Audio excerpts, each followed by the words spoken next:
You ever stop and wonder what's really going on in your brain when you grab that morning coffee? Or, pour a glass of wine to unwind after a long day? Well, today, we're going to pull back the curtain on the hidden chemical deals we make for those feelings and the cycle of borrowing and payback that always follows.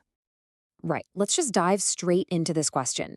Because every single feeling we chase with a substance, I'm talking about the focus from caffeine, the calm from a drink, it's basically a loan from our own brain chemistry. So, in this explainer, we're going to unpack the terms of that loan. What exactly are we borrowing, and what's the real interest rate we end up paying back? And here's the key to understanding all of this. It's a fundamental story that we're going to see over and over again. Think of it like a three-act play. Act 1, the rise. Act 2, the peak experience. And Act 3, the inevitable fall. This simple loop, it explains everything. The appeal, the experience, and the consequences of these chemical conversations we're having inside our own heads. Okay, first up, the stimulants. These are the substances that basically put the pedal to the metal on our nervous system. And we're going to start with one most of us know really, really well. It's a ritual that literally powers billions of people every single morning. So get this is the wild part. Caffeine doesn't actually give you energy. No, it's more like a clever con artist. It slips into your brain and physically blocks the receptors for a chemical called adenosine. Now, adenosine is what tells your brain you're getting tired. So caffeine just puts up a roadblock. You're not actually gaining any new energy, you're just putting off the exhaustion that's already there. And this is the cycle, right? You know it. First, the onset. You feel that sharp focus, that sense of control. Then comes the peak, where you feel motivated, like you can take on the world. But the payback, it's always coming. As the caffeine wears off, all that adenosine you were blocking comes rushing back. And suddenly, your clarity is gone, you get a little irritable, and that little thought pops into your head, maybe just one more cup. And over time, the thing that used to give you a huge boost now just gets you back to feeling normal. This quote just nails it, doesn't it?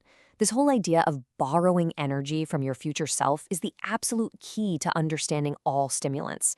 It perfectly captures that trade-off. You get that amazing boost right now, but the bill, well, the bill always comes due. Now, nicotine is a whole different beast. It's unbelievably fast, hitting your brain in just seconds. But here's its trick. It doesn't create some new wonderful feeling of peace. Nope. What it does is give you a quick little shot of dopamine, that's our brain's reward chemical, which temporarily relieves the agitation and discomfort caused by the withdrawal from the last dose. And that's the engine of its addiction. It's a constant vicious cycle of just seeking relief from its own effects.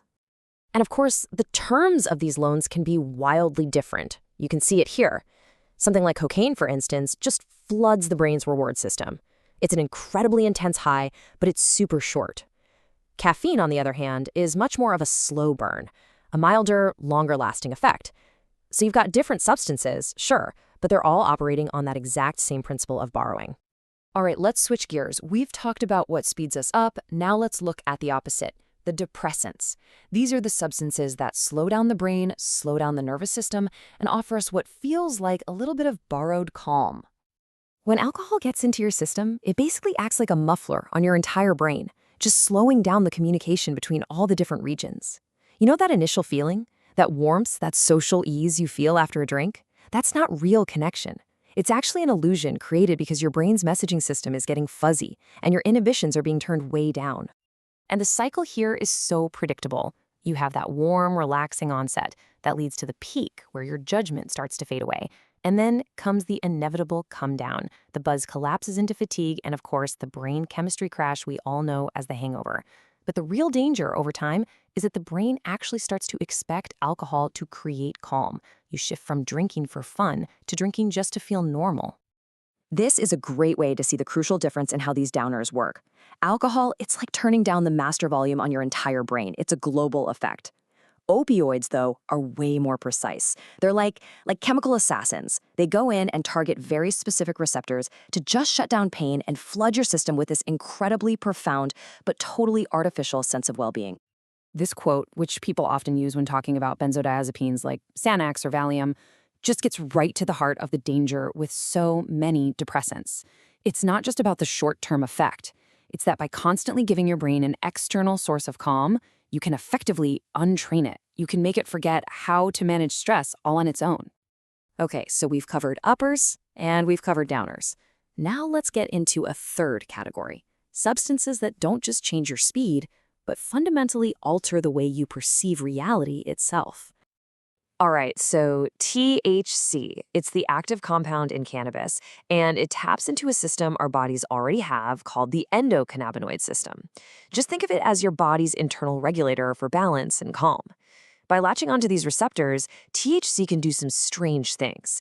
It can make time feel like it's stretching out, it can sharpen your sensations, and it can give everything this kind of surreal, dreamlike quality. LSD, though, works in a totally different way. It's not borrowing energy or calm. It's hijacking your brain's entire serotonin system, the network that governs your mood and how you perceive the world. This is why its effects are so famously unpredictable. It all depends on your mindset, your environment. LSD doesn't just tweak reality, it can completely dissolve your sense of self, which can lead to experiences that are either incredibly profound or absolutely terrifying. And this quote just captures that unpredictability perfectly. These powerful hallucinogens, they can open doors to parts of your mind you never knew existed, which can offer incredible insight.